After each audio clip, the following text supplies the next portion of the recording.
La réalité virtuelle désigne normalement toute immersion dans un environnement qui est totalement virtuel, donc par le biais d'un casque généralement, mais on a aussi parlé d'espèces de caves où on projette sur les murs des environnements. Donc voilà, c'est une immersion dans un environnement virtuel. La réalité augmentée, par contraste, elle s'appuie sur le réel et incruste des éléments virtuels. Alors ça peut être soit de l'information sur le réel, parfois c'est aussi d'incruster des vrais objets virtuels dans le réel, ce qui permet à l'utilisateur de les manipuler en même temps qu'il manipule le réel, ce qui peut créer des conditions ludiques, de formation, des choses comme ça.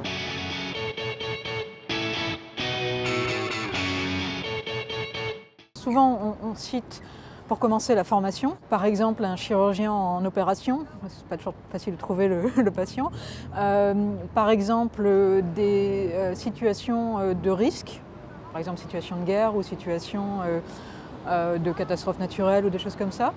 Voilà, et donc c'est plonger et permettre à l'utilisateur d'exercer son expertise dans des conditions virtuelles où les risques sont réduits, où les environnements sont facilement reproductibles à bas coût en plus, donc c'est un intérêt en termes de coût.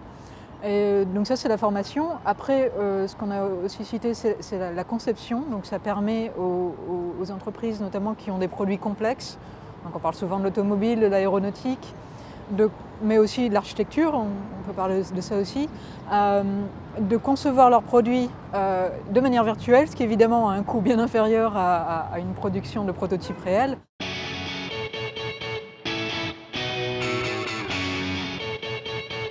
Alors il faudra probablement la coupler avec d'autres, parce qu'on parlait d'industrie du futur, je pense que c'est un ensemble.